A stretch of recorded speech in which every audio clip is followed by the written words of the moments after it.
अस्सलामुअलैकुम वीवर्स, आपकी खैरियत के लिए दुआ गो। आपको अपने चैनल पर वेलकम कहता हूँ। दोस्तों, आज हम बात करने वाले हैं ग्रीन स्वीट चिली को सीड से फ्रूट आने तक तमाम अपडेट्स यानी मालूमात देने वाले हैं। मुकम्मल मालूमात हासिल करने के लिए वीडियो को एंड तक देखिए, फिर आपको किसी से पूछने की ज़रूरत महसूस नहीं होगी। तो दोस्तों, बात का मज़ा तब है जो बताया जाए वो हकीकत पर मबनी हो, इधर उधर की बातें ना हों। तो प्रोसेस को शुरू करते हैं, चलते हैं असल मकसद की तरफ। शुरू करते हैं रहमान और रहीम, रहमतों और बरकतों वाले नाम से जो मुश्किलों को आसान कर देता है। बिस्मिल्लाहिर्रहमानिर्रहीम। जी दोस्तों, तो जो मैं आपको जो भी अपडेट्स देता हूँ, पहले मैं अपने तजर्बे से गुजर जाता हूँ, उस पर मैं मुकम्मल उसका एक्सपेरिमेंट कर लेता हूँ, फिर मैं आपसे शेयर करता हूँ। क्योंकि मैं जो आपको बात बता रहा हूँ वो आपकी अमानत है मेरे पास। तो अगर मैं उसमें कोई गलत बयानी करूँ तो मैं ख़ाइन हूँ, मैं झूठा हूँ। तो दोस्तों, हमेशा बात वही बतानी चाहिए जो हकीकत हो। मैं देखता रहता हूँ लोगों के चैनलों को भी, पर उल्टे सीधे लोगों को टिप्स वगैरह देते रहते हैं, इससे गार्डनिंग नहीं होती। वो एक परफेक्ट तरीके से होती है, तो वो इंशाल्लाह मैं आपको बताता रहता हूँ, ताकि जो दोस्त नए गार्डनिंग का शौक़ रखते हैं, करना चाहते हैं, उनके लिए आसानी पैदा हो। तो दोस्तों, बहरहाल हर काम की मकसद हासिल करने के लिए कुछ मुश्किलात का सामना तो करना पड़ता है ना, तो उससे नहीं डरना चाहिए। हर काम का एक मुकम्मल तरीका होता है, उसके मुताबिक ही काम होते हैं। टोटकों से काम नहीं होते। ये जो छोटे छोटे टोटके बताए जाते हैं, इनसे काम नहीं होते। इनकी पहले से ही बंदा अच्छी तरह तैयारी करे, तो फिर ही हम उसके अच्छे नतीजे हासिल कर सकते हैं।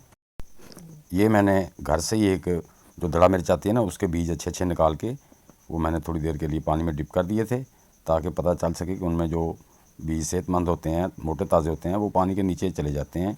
जो हल्के होते हैं वो ऊपर तैरते रहते हैं। तो वो मैंने निकाले हैं। अब ये देखें, वो लगा रहे हैं। ये इसके जो मैंने मिट्टी डाली हुई, इसको मैंने पहले ही नम कर लिया है। ज़्यादा नमी नहीं की, हल्का सा उसे नम कर लिया है। अब हम इसमें ये देखें, ऐसे मैं, आप देख रहे हैं नोक से, इसको ऐसे यूँ लगा के इस पर हल्की सी मिट्टी, यानी कि तकरीबन क्वार्टर इंच जो है ना, उस पर मिट्टी डाल देंगे।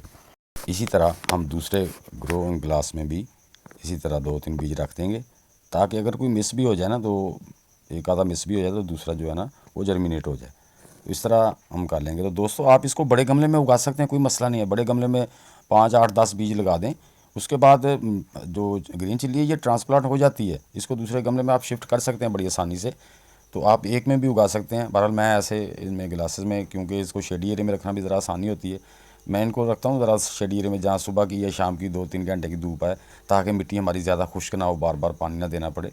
तो ये हल्की सी मैंने ऊपर शावरिंग इसलिए की है, ताकि बीज जो है ना वो ज़रा मॉइस्चराइज और मिट्टी उस पर बैठ जाए अच्छे तरीके से, ताकि बीज हमारा जल्दी जर्मिनेशन। ये देखें माशाल्लाह, ये 10 दिन के बाद का ये रिज़ल्ट है। एक पौधा माशाल्लाह बड़ा हेल्दी, दूसरा भी अभी निकल रहा है। तो ये मेरा जो है ना जनाब, ये 10 दिन का रिज़ल्ट है। तो लोग तो यहाँ पे दिखा देते हैं 10 दिन की जो है ना, वो तकरीबन 6-6 इंच के पौधे, 4-4 इंच के पौधे दिखा देते हैं भाईजान। ऐसा नहीं होता, ये भी बड़ी जल्दी ग्रो। ये देखें, ये तकरीबन मेरे हो गए हैं 16 से 17 दिन के हो गए हैं। तो अब हमने इनको जो है ना वो ट्रांसप्लांट कर देना है। अब हमने इनको बड़े ग्रो बैग में या बड़ी बाल्टी में, जो भी आपके पास पॉट है, उसमें शिफ्ट कर देना है।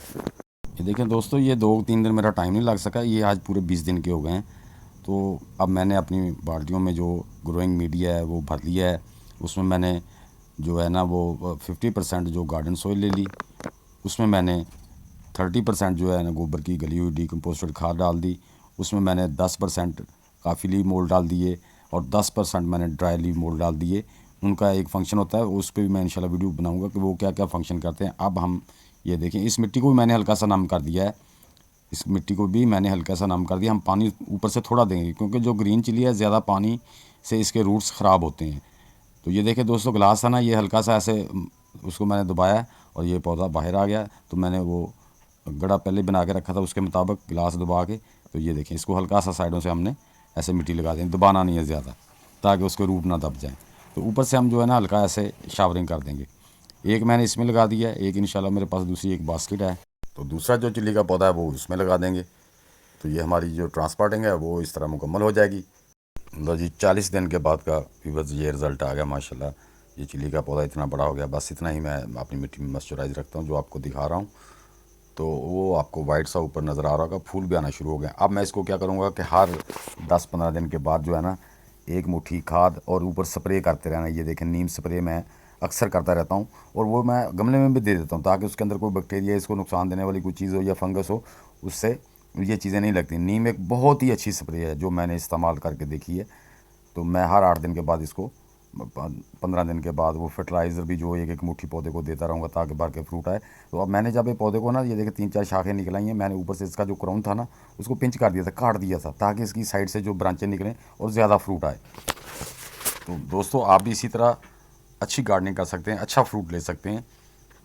तो उसके लिए थोड़ी, इतनी नहीं, थोड़ी सी मेहनत करनी पड़ती है। ये देखें अब हमारा तकरीबन 2 महीने के बाद जो है ना, ये उससे 20 दिन आगे देखें माशाल्लाह माशाल्लाह मेरे पौधे फ्रूट से भर गए हैं। ये देखिए मैं दिखा रहा हूँ, और कितने ग्रीन हैं और कितने पुशी हैं, और माशाल्लाह फ्रूट भी 8-10 मिर्चें तो बड़ी हो गई हैं, बाकी माशाल्लाह छोटी छोटी बहुत सी लगी हुई हैं, ये आपको नज़र आ रही होंगी। तो दोस्तों आप भी अपनी गार्डनिंग इसी तरीके से करके उससे अच्छा फ्रूट, अच्छे नताइज ले सकते हैं। तो खाली बालू मिट्टी से ये नताइज नहीं आने वाले। ये नताइज तभी आए मिलेंगे आपको जब आप उसमें ग्रोइंग मीडिया आपका अच्छा होगा, आप उसकी केयर करेंगे, उसको ऑर्गेनिक तरीके तक, जब ऑर्गेनिक तरीके से उगाएंगे तो उस पर बीमारियां बहुत कम आएंगी। ये गूगल की सर्च है जी। जो आप जो ग्रोइंग मीडिया जो इस्तेमाल करते हैं वो अगर ऑर्गेनिक हो तो आपके पौधे पे बीमारियां बहुत कम आती हैं। और मैं साथ साथ स्प्रे करता रहूँ। देखिए माशाल्लाह मेरे पौधे कितने ग्रीन और पुशी हैं और फ्रूट से भरे हुए हैं। ये अभी देखें जो छोटा सा ये जो मरी सी मिर्च थी, ये देखें माशाल्लाह इस पर भी 2-3 लगी हुई हैं, और बाकी काफ़ी ज़्यादा फ्रूट है। तो दोस्तों आप भी इन बातों पे अमल करके बेहतरीन गार्डनिंग कर सकते हैं और उससे ज़्यादा से ज़्यादा मुस्तफ़ीद हो सकते हैं। तो दोस्तों मेरी ये वीडियो आपको कैसी लगी, अच्छी लगी है तो कमेंट बॉक्स में ज़रूर लिखना। जो मेरे नए दोस्त आए हैं चैनल पे वो मेरे चैनल को सब्सक्राइब कर दें और बेल आइकन को ज़रूर दबा दें ताकि हर आने वाली नई वीडियो का, नई टिप्स का नोटिफिकेशन उन तक पहुंच सके। तो मिलते हैं इंशाल्लाह नेक्स्ट वीडियो में नई टिप्स, नई इन्फॉर्मेशन के साथ। सब दोस्तों को अल्लाह हाफिज़।